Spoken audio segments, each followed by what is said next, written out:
Tenemos a Gerardo De Santis en línea, economista y profesor de la UNLP, autor de Introducción a la Economía Argentina, una mirada de la periferia. Bienvenido, Gerardo, ¿cómo estás? ¿Qué tal? ¿Cómo están? Sí, se cortó ahí un par de veces. Sí. Bueno, difícil esto. No, estamos todos en la misma. Yo los veía, pero no los escuchaba. Está bien, ahí estaba entonces el problema de fondo. Bueno, Gerardo, para arrancar tranqui, no tan tranqui, queremos ver qué opinás sobre la gestión de Guzmán, que bueno, está en auge actualmente. ¿Cuáles fueron sus principales fallos o aciertos? Bueno, en el marco de un panorama difícil, complicado, hay que pensar que el gobierno de Alberto Fernández asumió con una situación de crisis de deuda, la crisis de deuda, y bueno, hay una fecha evidente que el país no podía pagar, que es cuando tiene que recurrir al Fondo Monetario Internacional a pedir un crédito mayúsculo, el más grande de la historia del fondo. Eso un poco dimensiona el estado de situación de la Argentina en ese momento, y pensemos que un crédito de semejante magnitud no alcanzó a frenar la crisis ni la corrida. Yo, digamos, para hacer una imagen que grafique las cosas, diría, el proceso de sobreendeudamiento de la Argentina de la década de los 90 explotó un día, y nos enteramos todo de lo que estaba pasando en diciembre del 2001. Acá, el salvataje del fondo hizo que la crisis vaya explotando en cuotas, y viene explotando en cuotas desde el 2018 para acá. O sea, el crédito del fondo, una fortuna, una montaña, y que además tenía el apoyo político de Estados Unidos, bueno, por eso fue que nos dieron ese crédito. Lo que logró el crédito fue, expandir en el tiempo la crisis que tenía la economía argentina. O sea, la crisis de la economía argentina estaba quebrada a fines del 2019, se habían defolteado los pesos, no podía pagar los dólares. Estas son consideraciones que puede hacer uno, pero la agencia Bloomberg, ustedes la conocerán porque son periodistas, es una agencia internacional que tiene información económica de todos los países del mundo. En julio del 2019 puso a la Argentina como el peor país del mundo, el más vulnerable, previo a las elecciones de agosto. Vieron que se les echa mucho la culpa a las elecciones de agosto. Bueno, pero digamos, la situación de la Argentina cuando asume Alberto Fernández estaba en default en pesos. Había una deuda con acreedores privados de aproximadamente 100.000 millones de dólares que no se podía pagar. Y bueno, y había un crédito con el Fondo Monetario Internacional que había sido desembolsado, la mayor parte, 45.000 millones de dólares, durante el año y medio último de gestión de Macri. Entonces el panorama era muy difícil, y 3-4 meses después empieza la pandemia, o sea, algo que también complicó las cosas. Claro. Uno puede decir, la gestión de Guzmán intentó reparar estos dos daños, el de la deuda con acreedores privados por un poco más de 100.000 millones de dólares, cosa que se hizo en agosto del 20, de una manera que uno podría decir también razonable, porque esa renegociación de deuda logró estirar los plazos de vencimiento y logró que pagásemos, en lugar del 7% de interés anual que pagábamos cuando Macri tomaba deuda, pasáramos a pagar el 3%. O sea, no hubo quita de capital de esa renegociación, pero sí hubo reducción sustantiva de los intereses que teníamos que pagar.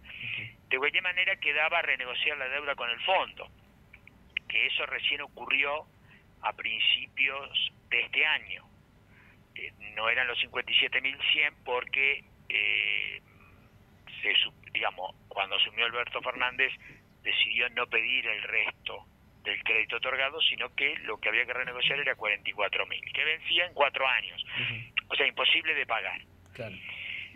Bueno, se hizo una negociación que tiene, o sea, a ver, si uno tiene que... En realidad la mala noticia es que la Argentina tuvo que ir en el otoño del 18 al fondo.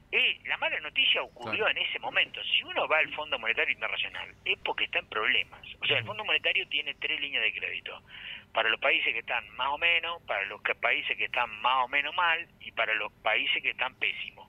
Nosotros calificamos para los países que están pésimos, Claro. un stand-by de monto récord histórico. O sea, para eso calificábamos. Entonces, la negociación con el fondo, que es un poco la discusión política dentro del gobierno, podríamos decir. Sí. Dentro del gobierno no se ponen de acuerdo, porque uno dice que se fue blando con el fondo, otro dicen que el otro dicen que no, que estuvo bien. Y eso es un hilo muy delgado de analizar. O sea, un acuerdo con el fondo va a ser malo siempre. ¿Había otra alternativa? No había otra alternativa. Había que acordar con el fondo. O sea, estábamos en un programa con el fondo, claro, y no podíamos pagarle lo que le debíamos. Claro. Entonces había que renegociar. Se logró una mezcla extraña, porque el fondo tiene los stand-by que son de corto plazo, que era lo que teníamos, un salvataje de emergencia, digamos, y el crédito de facilidad extendida, que es para los países que están un poco más mejor, entonces ahí tenés 10 años de plazo. Se logró una mezcla entre los dos, lo cual hizo que fuesen 12 años. Uno podría decir, el acuerdo que hizo Guzmán con el fondo ganaba tiempo, básicamente. ¿Qué ganábamos? Nada, tiempo, nada o mucho, según cómo se lo mire. Era nos vuelven a prestar para que le paguemos a ellos porque no le podemos pagar, y en el interín ganamos 2 años de tiempo porque alivia la situación de los compromisos externos de la Argentina. Y tampoco y había requisitos a cumplir, obvio. Claro. Uno fiscal, que había que reducir el déficit fiscal a 2,5 puntos del PBI, uno monetario, que había que solo emitir 1 punto del PBI por parte del Banco Central, y que el resto del sector público tenía que salir al mercado de pesos a tomar deuda. Esto un poco ha sido el talón de Aquiles de la cuestión, porque vieron que se habla de la deuda en pesos, la deuda en pesos. Bueno, es este problema, el Estado está tomando deuda en pesos un montón, de una moneda que ha sido maltratada durante 50 años, y que la gestión anterior, la de Macri, cuando se fue, defaultió la deuda en pesos. O sea, los antecedentes son bueno, el pasado nos condena en varios aspectos, ¿no? Y el otro requisito que había que cumplir era acumular reservas. No para pagar deuda, porque el fondo nos iba prestando lo que teníamos que pagar, pero sí para demostrar una imagen de solidez del Banco Central. Yo diría, en lo fiscal más o menos estaba medianamente cerca, en lo monetario difícil, estábamos cada vez peor, porque ¿se acuerdan que el Guzmán licitaba bono y renovaba, y todo era pendiente, estaba todo el mundo pendiente? Bueno, no, por ahí no todo el mundo, pero todos los que estamos en el medio, digamos, a ver si se renovaba toda la deuda en pesos que el Estado tenía, no se renovaba. Y el otro factor clave, difícil, y que no se cumplió, fue la acumulación de reservas. O sea, ahí hay que pensar que, a pesar de que los precios internacionales acompañaron, el Banco Central no logró acumular reservas por varios motivos. Porque el Banco Central era un cola, porque había compromiso del sector privado y que necesitaba dólares, y que el Banco Central se lo tenía que dar para pagar deuda externa, que se había tomado durante la gestión de Macri. Pero además porque el Banco Central es un poco un colador, es difícil de controlar. Cuando uno dice que el dólar del Banco Central vale 130 pesos, entonces todos los importadores quieren que el Banco Central, quieren hacer aparecer que están importando cosas, porque de esa manera compran dólares al Banco Central a 130 pesos. Y hoy el dólar vale 260, no sabemos cuánto vale. Entonces hay un incentivo a sobrefacturar importaciones para sacarle dólares al central, y al mismo tiempo hay un incentivo a subfacturar las exportaciones. Esto es, que no entren en blanco, porque si no hay que liquidarla al precio oficial del dólar, y si entran en negro la podemos vender en el contado con liquidación, o en el blue, o en el mercado que sea, que vale el doble. Entonces, bueno, todo esto complica la situación. O sea, nosotros estamos atravesando una crisis de deuda que hace que haya un dólar para que se compren cosas, que lo vende el Banco Central, y que es barato, 130, para que la inflación no sea peor aún. Pero hay un dólar de restricción, que es el que podemos comprar en los mercados libres, pero que vale 2.50, 2.60, 2.70. Pero los precios, los que pueden fijar precios, los agentes económicos que pueden fijar precios, miran el dólar de 2.40, de 2.50, de 2.60. Entonces hay un tirón permanente a que los precios suban. Bueno, un poco la situación que hemos estado viviendo en estos últimos 4 años, podríamos decir. Gerardo, aprovechando este balance que vos haces, te queríamos preguntar me quedó porque ustedes me preguntaron por la gestión de Guzmán. Sí. O sea, yo le conté la parte que uno podía decir fue relativamente buena. Bien. El déficit estuvo en la política de ingresos. Ajá. O sea, la pandemia, vamos a sacar la pandemia del tema. Después, la pandemia hizo caer el PBI 10 puntos. Sí. Al año siguiente se recuperaron los 10 puntos. Uh-huh. Pero ese crecimiento fue muy desigual. Hubo sectores que ganaron muchísimo y todo el empleo que se generó en esa recuperación de los 10 puntos del PBI fue de muy mala calidad. Entonces, hubo gente que consiguió empleo, pero no le alcanza para comer. Claro. Hubo gente que consiguió empleo, pero no le alcanza para vivir. O sea, la recuperación económica fue muy desigual en cuanto a la distribución. Y yo creo que ahí está el gran déficit de la gestión de Guzmán. Bien.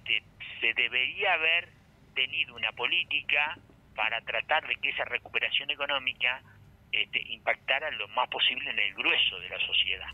Se han beneficiado unos pocos, en mucha cuantía, y hay una gran cuantía de gente que casi se ha beneficiado muy poco de todo esto. Entonces me parece que la mezcla entre estas cuestiones es un poco lo que uno puede mirar de la gestión de Guzmán. Buenísimo. Bueno, igual esto que decís nos sirve porque también te queríamos preguntar sobre el último tiempo. Se venía hablando de que había un crecimiento económico, una recuperación, o que ciertos números de la macroeconomía iban en repunte. Entonces nosotros te queríamos preguntar, entre esta cuestión, ¿por qué a veces se habla de que crece la macroeconomía y no se ve reflejado en la microeconomía, digamos? Esto que vos decís, ¿por qué la gente no le alcanza para comer si los números de la macroeconomía estaban repuntando de cierta manera? Estábamos repuntando saliendo del fondo del mar. Claro. O sea que no es que estábamos repuntando de una situación razonable. Claro. O sea, la pandemia provocó, o sea, la gestión de Macri, durante la gestión de Macri se quebraron empresas. Bueno, la gestión de Macri es notable porque, digamos, el país cuando asumió Macri estaba desendeudado. Lo dice Duhovne en un video que está en YouTube, cualquiera lo puede ver. Yo, digamos, cito esta fuente para que no digan, ¿y este de dónde saca? O sea, cuando asumió Macri, el Estado Nacional estaba desendeudado, las provincias todas estaban desendeudadas, las empresas en general todas prácticamente estaban desendeudadas, digamos, todos tenían bajo coeficiente de endeudamiento, las familias estaban desendeudadas. O sea, era un país, bueno, es lo que dice Duhovne en ese video. Estamos sorprendidos por el bajo nivel de endeudamiento que tienen todos los agentes económicos de la Argentina. Todos los agentes económicos de la Argentina son el gobierno nacional, las provincias, los municipios, las familias, las empresas. Y 4 años después, el gobierno nacional estaba quebrado. Había tomado tanta deuda que había quebrado. Un montón de provincias habían tomado tanta deuda que habían entrado en default. Habían quebrado un montón de empresas. Y las familias también estaban endeudadas. Desde el crédito UVA hipotecario a financiarse con prestamistas informales que hay. O sea, había un montón de familias que no podían pagar las expensas del consorcio, del edificio, del departamento donde vivían. No, claro. Es notable, o sea, un periodo de 4 años donde el país, en términos netos, se endeudó en un poco más de 100.000 millones de dólares, pero el PBI en esos 4 años cayó. Claro. O sea, el PBI del 19 es peor que el PBI del 15. Arriba de eso vino la pandemia. O sea, ya habíamos caído con Macri y habíamos destruido empleo. Se destruyó mucho empleo formal genuino, privado, y se creó monotributista social. En la gestión de Macri vos haces el balance y te da que se generó un poquito de empleo, poquito. Sí. Pero cuando mirás los números dentro, ¿qué te encontrás? Que ese positivo está conformado por un negativo muy grande de empleo formal privado y un positivo un poquito más grande que el negativo anterior de monotributista social. Claro. O sea, de trabajadores informales, claro, de trabajadores de trabajo de mala calidad. O sea que eso ya vino pasando durante esos 4 años. Viene la pandemia y provoca una caída del producto de 10 puntos. Claro. Se destruye también un montón de empleo. Esto más allá de qué tan bien o qué tan mal Alberto Fernández administró la pandemia. Eso fue una cosa que pasó en todo el mundo, y el PBI cayó en todo el mundo, y los norteamericanos, para atenuar el impacto, emitieron dólares. Nosotros tuvimos que emitir pesos, o sea, una moneda que no la quiere nadie, ni los extranjeros ni nosotros. O sea que los mecanismos para atenuar la crisis que había disponible, ¿se acuerdan del IFE, del ATP, todo eso que se hizo en el 20? Bueno, era peso argentino. Claro. No hay mucho para... Está claro que había limitaciones a la posibilidad de atender y de atenuar el impacto. Bueno, el otro componente también es que el gobierno exageró con las restricciones. Entonces, digamos, un montón de gente, por ejemplo, no podía salir a hacer changa porque tenía a los chicos en la casa, porque las clases tuvieron suspendida más tiempo. Todo esto dicho dentro del marco de que la pandemia sorprendió y dejó en ridículo a casi todos los presidentes del planeta, no solo a Alberto Fernández. Trump hizo un barco entero que era hospital, lo puso en el puerto de Nueva York para atender a todas las patologías que no fueran de COVID, y los primeros 28 que entraron tenían COVID. O sea que el barco quedó inutilizado, no lo pudieron utilizar. Digo esto, o sea, yo no sé si, pero bueno, parece que sí. La pandemia dejó en ridículo a los principales líderes de los principales países del mundo. Después, bueno, qué sé yo, se sacan un montón de cuentas respecto a dónde fue peor, dónde fue mejor, pero nadie sabía bien qué hacer. Y todos hicieron macanas importantes. Bueno, entonces, no es que el crecimiento de 10 puntos del PBI ocurre en una economía que viene más o menos estable y viene más o menos formalizada. No, ocurre desde el fondo del mar. Entonces, el empleo que se generó ahí, y pensemos en una economía que en la Argentina, lo que no hay en la Argentina es largo plazo. Todas las decisiones que tomamos todos son de corto plazo. Entonces los empresarios, si hay una recuperación, en lugar de invertir, ¿qué piensan los empresarios? ¿Que va a durar 20 años la recuperación? No, porque la historia nos condena en este rubro también. Entonces los empresarios invierten un poquitito y generan empleo un poquitito, y hacen una mezcla, aumentan un poco la producción y aumentan un poco los precios. Claro.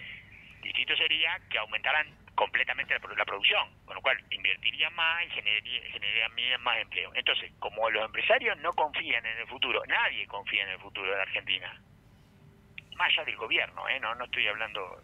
Bueno, es muy difícil el proceso de inversión, porque la inversión me refiero a la inversión productiva, poner máquinas en las fábricas. Eso es una decisión de largo plazo. Y como nosotros hace 50 años que nos hemos acostumbrado a vivir en el cortísimo plazo, hay una reticencia natural de parte de los empresarios a invertir, porque no creen en el futuro. Entonces, el empleo que se genera es mínimo y es malo. Y es malo de calidad, no son empleados calificados en relación de dependencia, con aporte jubilatorio, con obra social. Bueno, eso fue un poco lo que pasó con esta expansión de 10 puntos del PBI. El grueso de los empleos que se generaron, uno se mira y dice, tenemos poca tasa de desocupación. Y sí, es cierto, es 6%, parece baja, pero la realidad es que hay un montón de gente ocupada en actividades de muy baja productividad, informales, que ganan, qué sé yo, 30.000 pesos por mes. Claro. Y la canasta básica alimenticia vale 70. Claro. O sea que entre los dos adultos no llegan a la canasta de la pobreza, de la indigencia. La canasta de la pobreza vale 100.000. O sea, necesitas 3 adultos trabajando y ganando 35.000 cada uno. De una familia me refiero. Sí. Para poder llegar a comprar esa canasta. Y con esa canasta no sos pobre. Bueno, hay 40% de la población que no llega a esa canasta y por eso tenemos 40% de pobreza. Bueno, después... Sí, perdón. Sí, escucho. Habla Facundo. ¿Cómo va, Gerardo? ¿Qué tal, Facundo? Todo bien. Se ha hablado mucho sobre la nueva ministra y su relación con el tema fiscal. ¿Es posible que se pueda lograr un equilibrio fiscal sin recortes o ajustes? Mira, es difícil. ¿Sabes por qué es difícil? Porque en Argentina es difícil cobrarle impuestos a los ricos. yo te diría que a esta altura es casi imposible. El Congreso ya dijo el Congreso no puede legislar un impuesto. Claro. Es una cosa increíble. O sea, en el país hay 3 poderes, el que representa a todos los argentinos es el Congreso, y tiene vetada la posibilidad de legislar un impuesto para cobrar a los ricos. No se puede. Es una cosa insólita. Claro, ¿esto por qué ocurre así? Escuchamos cotidianamente a través de todos los medios de comunicación que la presión tributaria en Argentina es alta. Claro. Bueno, dicho hasta ahí, si me lo dicen a mí, que soy un empleado formal en blanco, que pago ganancia, que me agarra ingreso bruto, me agarra el impuesto inmobiliario por mi casa, que me agarra el IVA pleno porque compro con la tarjeta de crédito, y la presión tributaria es altísima la que pago. Pero yo soy la clase media. Claro. O sea, no todos pagamos igual. Acá hay un sector de la población, el más rico de la población, 1 millón de personas, que la presión tributaria sobre ellos es bajísima, de las más bajas del mundo. Y digamos, a duras penas, penosamente, logramos que pongan una limosna, podríamos decir, con el impuesto a la riqueza para atender una pandemia. O sea, se les pidió una contribución por única vez, de un porcentaje mínimo, para atender una cosa gravísima, que era la pandemia. Y así todo fue una penita, un cachito le pudimos cobrar. Y no le podemos cobrar. Bueno, entonces hay un límite ahí, hay un límite político. O sea, cuando los medios de comunicación dicen la presión tributaria en Argentina es alta, sí, tienen razón, la que pagamos la clase media y los pobres. Los pobres, el IVA pleno, la clase media, si gana un poco más del mínimo no imponible, te agarra ganancia, y el IVA pleno también. Ahora, la presión tributaria sobre los ricos en Argentina es 1/3 de la que pagan los ricos en Canadá. Claro. En Canadá, en Australia, en Nueva Zelanda, en Inglaterra, en España, en Francia, en Alemania, en Italia, y es mucho menos de la que pagan en Suecia, Noruega, Dinamarca, Finlandia. O sea, la presión tributaria en Argentina depende. No es alta, depende. Sí. Para la clase media y para los pobres es alta. Para los ricos es baja. Pero además tienen todos los mecanismos de ilusión y de evasión. Ustedes fíjense, yo a los alumnos míos les doy un ejemplo que es contundente. Hace unos años atrás, 10 años atrás, 15 años atrás, el HABC de Berna, Suiza, echó un empleado. Ese empleado, como lo echaron y se enojó, copió en un pendrive que tenía él las 135.000 cuentas secretas que tenía el banco. O sea, cuentas secretas son donde se esconde la plata que, por lo menos, el delito que han cometido es no pagar impuestos. Por lo menos. Claro. Después puede haber delitos de mayor envergadura. Dentro de esas 135.000 cuentas, había 4.004 argentinos. ¿Sale todos los días por televisión? No, nunca. Nunca sale. Bueno, una cuenta era de Amalia Lacroce de Fortabá. Tenía cientos y cientos y cientos de millones de dólares en la cuenta. La tienen Amalia Lacroce de Fortabá, la dueña de Loma Negra, la cementera más grande del país, hizo cemento para todas las obras públicas. Amalita para los amigos. Amalita por los amigos, exactamente. Bueno, había 4.004. Esos no tienen. Este es un problema, porque es un problema global también, ¿no? El mundo está organizado para que los ricos escondan la plata. No es que solo pasa acá. El mundo está organizado así. Estados Unidos tiene un estado, Delaware, que es para esconder plata. Claro, pasó hace poco con Piqué, con todos esos que saltaron el año pasado o el anteaño pasado. No me acuerdo en qué país también. En Andorra. Exactamente. En Andorra, en Liechtenstein, en varias de las islas que están alrededor de Gran Bretaña, en varias islas del Caribe, en un estado de Estados Unidos. O sea, hay un montón de lugares donde se puede esconder. Suiza, hay un montón de lugares donde se puede esconder plata que saltan en estos escándalos internacionales, los Panama Papers, los Paradise Papers, bueno, todos esos casos son casos de pero ese caso, el de JVC, fue muy notable, porque a los 4.004 argentinos, a los europeos que tenían cuenta ahí, la justicia los empezó a investigar, qué sé yo, algunas condenas tuvieron, algo, a 4.004 argentinos no pasó nada. ¿Saben quién era el apoderado de la cuenta de Amalia Lacroze de Fortamar? No, ¿quién? Adolfo Prat Gay. Mira. ¿Lo ubican? Sí. Bueno, él era el apoderado que nos dice cómo son las finanzas públicas sanas, nos explica, él y todos los periodistas que lo entrevistan, nos explican cómo son las finanzas públicas sanas, cómo hay que cuidar del Estado, cómo hay que... O sea, nos están tomando el pelo todos los días por televisión, todos los días nos están tomando el pelo. Entonces, digamos, estos temas...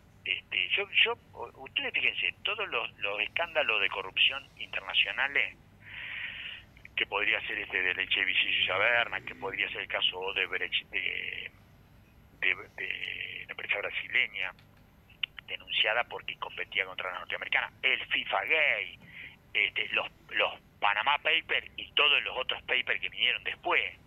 En todos esos casos de la tele argentina desaparecen. Hay que figurar, qué sé yo, en el caso Odebrecht, ¿qué personaje quedó involucrado? Arribas. ¿Lo tienen Arribas? Sí. El de la AFI. Por eso, los ladrones son unos son ladrones y los otros no. Claro. Y eso no es así. No, obviamente. Gerardo, disculpame que te interrumpa, se nos acabó el tiempo. La verdad que fue un placer tenerte. Se nos está terminando hasta el programa, casi.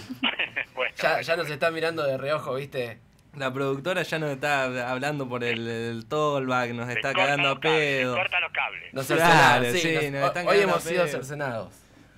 Así que bueno, de todas formas, muchísimas gracias por atendernos, fue un gustazo y esperamos poder encontrarnos en próximas instancias. No me preguntaron nada del curso virtual que tengo de Introducción a la Economía, accesible a toda la sociedad. Pero está por para otro programa, quedaron en deuda. Bueno, Quedamos en deuda, te vamos a volver a llamar. Está por YouTube para cualquiera que lo pueda ver y en los próximos programas ahondamos. Perfecto, muchas gracias. Ponemos No, tu por mail en los favor. comentarios. Hasta luego. Gracias, hasta luego.